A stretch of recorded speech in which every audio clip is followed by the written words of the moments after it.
Hello everyone, good evening. My name is Dr Emelia Ababio. I'm a medical officer with Staywell Healthcare, and today we're going to be talking about breast cancer. October is Breast Cancer Awareness Month, and as such we thought it wise to talk to our audience about breast cancer today. So thank you for joining us. By way of introduction, breast cancer is the commonest type of cancer among women worldwide. It affects over 2.1 million women every year, and it accounts for about 15% of all cancer-related death among women. In Ghana, currently, breast cancer accounts for 16% of all cancer cases and 25% of all female-related cancers. And a research in Kolibu showed that they see over 400 new cases every year, and 70% of these cases are actually in the advanced stages. So we attributed this to lack of awareness, leading to very little successful rates in our treatment or management plan and high mortality rates in breast cancer. So yes, it's very necessary for us to celebrate Breast Cancer Awareness Month and educate the public on breast cancer. So to start with, let's orient ourselves a bit. Breast is a lot more than what we see on the chest. It stretches all the way from the second rib to the sixth rib. The breast in itself doesn't have any muscles, but it lies on top of some muscles, which is the pectoralis major, the serratus anterior, and the upper border of the rectus sheath. Those are not important for you to know, yes. So the most important thing is that the breast doesn't have any muscles of its own. It just lies on top of some muscles, and it's made up mainly of fatty tissue. Yes, so just like any other organ of the body, the breast has its own blood supply and lymphatic system. And yeah,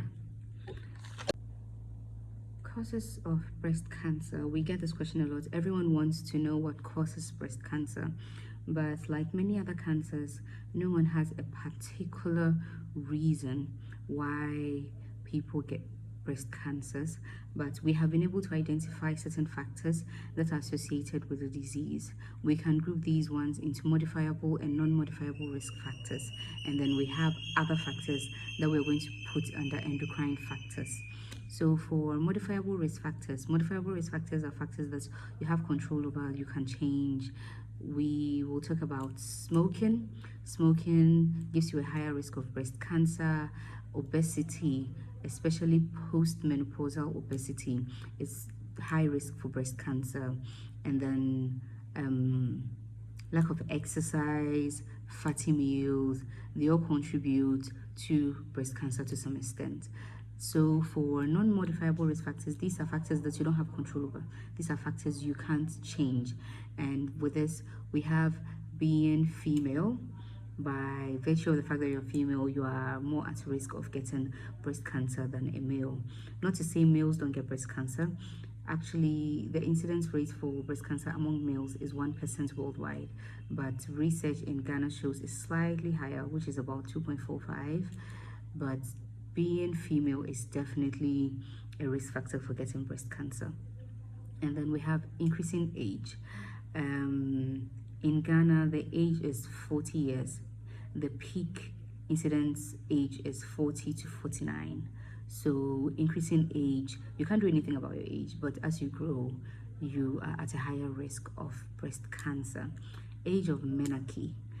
Menarche is simply the age at which you had your first period, and it's been shown that women who had their periods before the age of 12 have a higher risk of breast cancer, and people who had their menopause later, over 55 years, they're also shown to have a higher risk of breast cancer. Family history of breast cancer also increases your chances of breast cancer. So there are certain genes that play a role in breast cancer. It's referred to as the BRCA1, BRCA2. So if you have these genes in your family, then your risk is definitely higher than someone who doesn't have it. And then previous history of breast cancer. If you've had breast cancer before in one breast, chances of getting it in the other breast is about 16 times. So definitely your chances of getting breast cancer again is higher than someone who's never had breast cancer before. And yes, that's about it for the modifiable risk factors. For the endocrine factors, it's quite debatable. You may or may not have control over it. And number one, I want to talk about nulliparity, meaning someone who's never had a child before. So if you've never had a child before, your chances of breast cancer are high. Someone who had a child later on in life, if you're having your first pregnancy after 35 years, your chances are even higher than someone who had their first, who never had a baby. Yes. And then if you have your first pregnancy very early on, around 18 years, that's protective against breast cancer. And then if you breastfed your babies, it's also protective against breast cancer. And then estrogen replacement therapy, that has been shown to increase your risk factor for breast cancer if you have been on it for more than 5 years.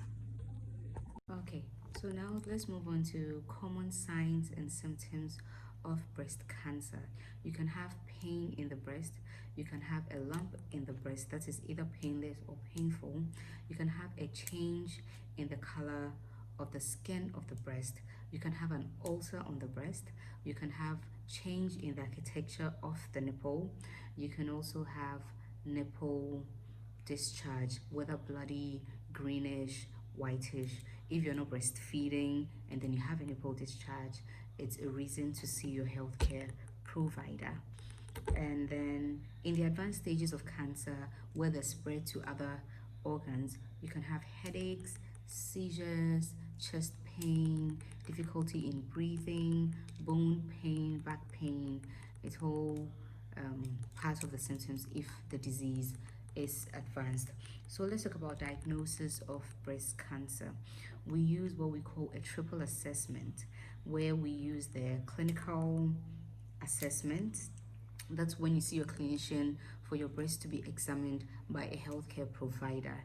And then we have two, which is the imaging. Imaging is where we make use of our ultrasound scan and our mammograms.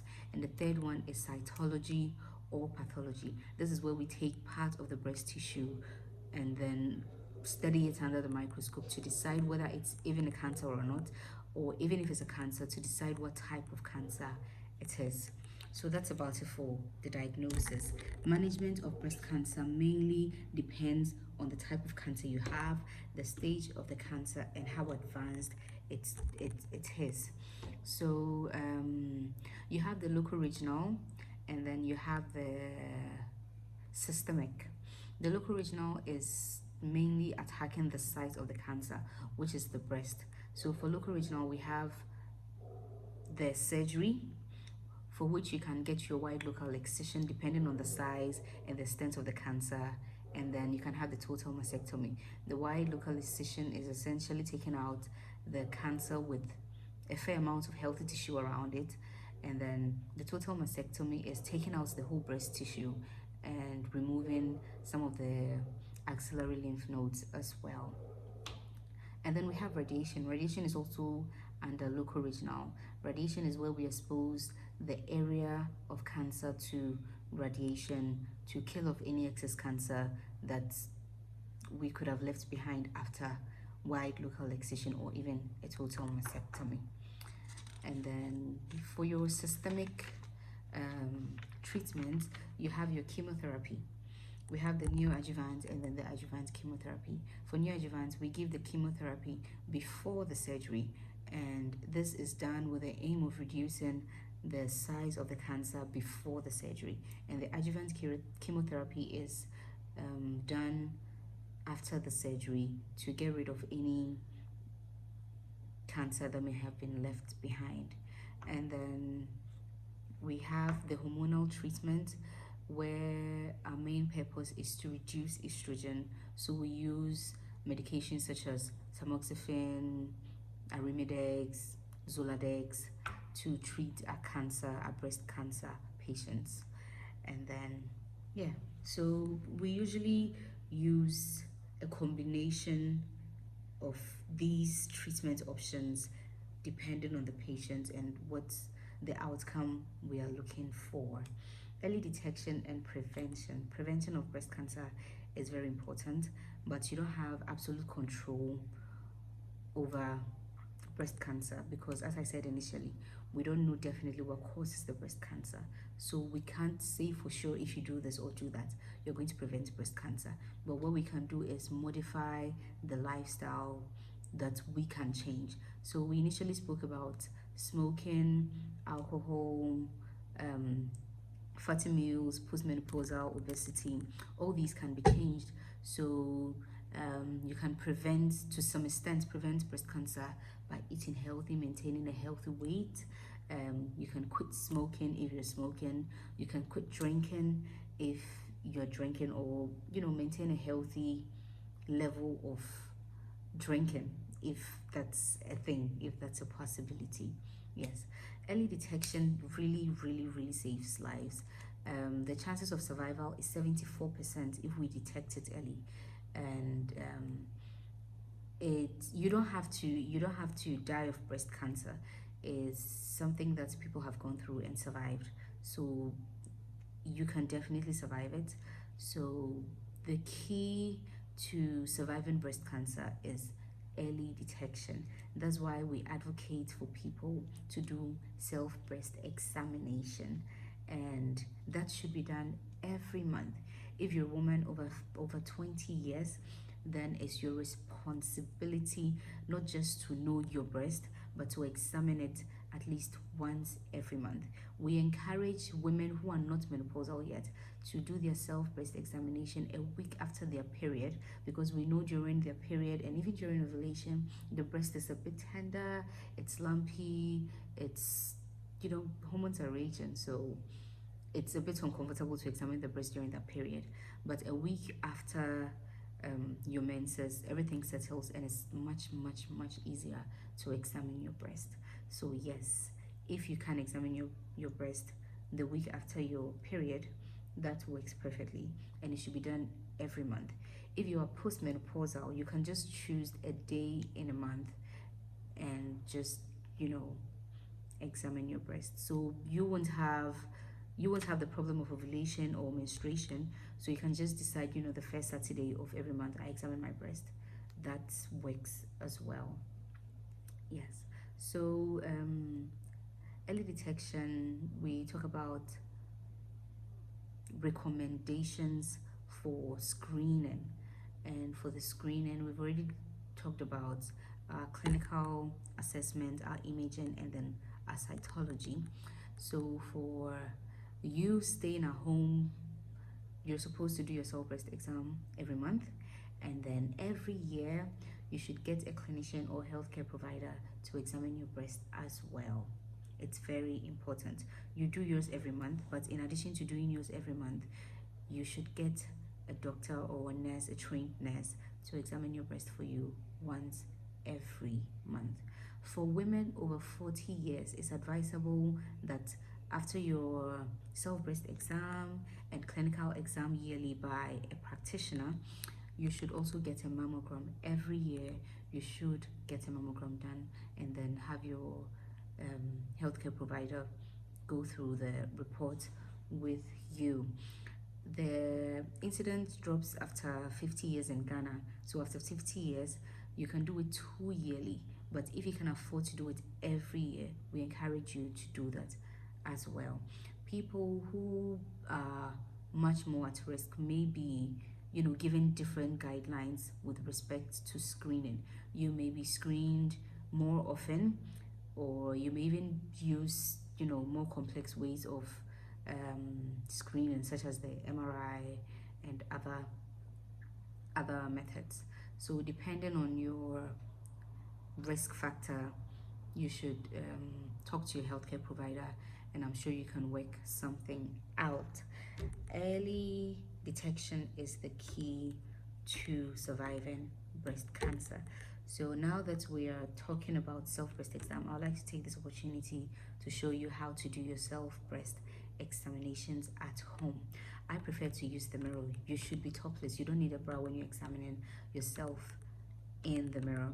So expose the chest area. You should have a good exposure. Look into the mirror. Have a very good look at the breast. You should know yourself. I always say, woman, know thy breast. It's your own. So it's very good for you to know it. Knowing it means that even when there's the slightest change, you're able to pick it up. So know your breast. Stare at them, touch them, and then be able to detect when there's a change in the breast. So examination starts with just looking at the breast. Stay in the mirror, expose yourself, look at the side, look at the bottom. If your boobs are bigger, you are encouraged to raise them up so that you can have a good look at the area under the breast. You should also have a look at the area in your armpit, and then just to see if there are any discolorations, any reddening, any change in the skin, any ulcers, any dimpling. It's very important to have a good look. So after having a good look, you can just raise up your hand slowly just to get better exposure. It exposes your breast much more so they can have a better look. If there's anything to pick up, you'll be able to pick it up nicely. So to the main examination, you can do that while standing in front of the mirror, which I prefer, or you can lay in bed to do that with a neck support using a pillow. So essentially, if you want to examine the right breast, you put your right hand behind your head to give you exposure. And then I personally like to divide the breast into 4 quadrants. Quadrants 1, 2, 3, 4. And then I decide you can do an anti-clockwise or clockwise motion of the examination. Just make sure you cover every area. So you start, you examine with a flat part of your fingers. You shouldn't examine with 2 hands or 1 hand. You will not pick up what you're supposed to pick up. Examine with the flat of your fingers.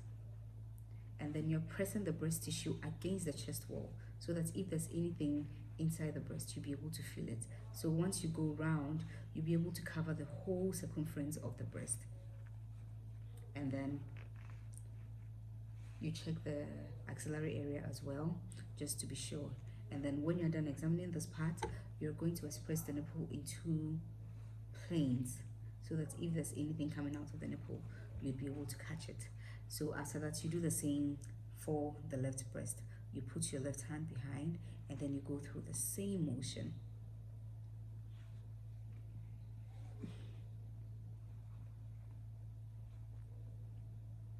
And then after that, you express the nipple as well.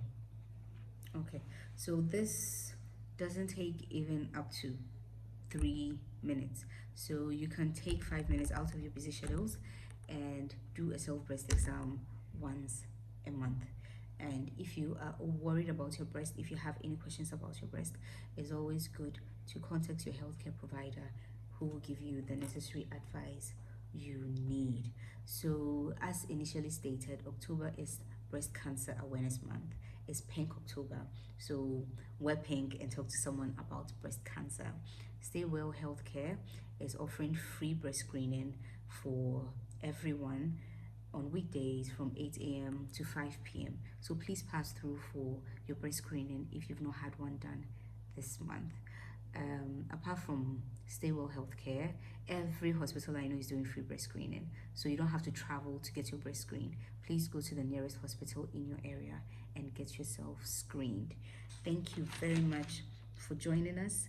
I know some of us may have questions, so reach out to us, send us an email, send us a DM if you have questions, and then we'll try to get back to you with answers. Thank you so much for joining us today. Have a good night, and yes, Breast Cancer Awareness Month. Talk to someone about breast cancer, educate someone about breast cancer, encourage someone to get screened for breast cancer this month. Have a very good night.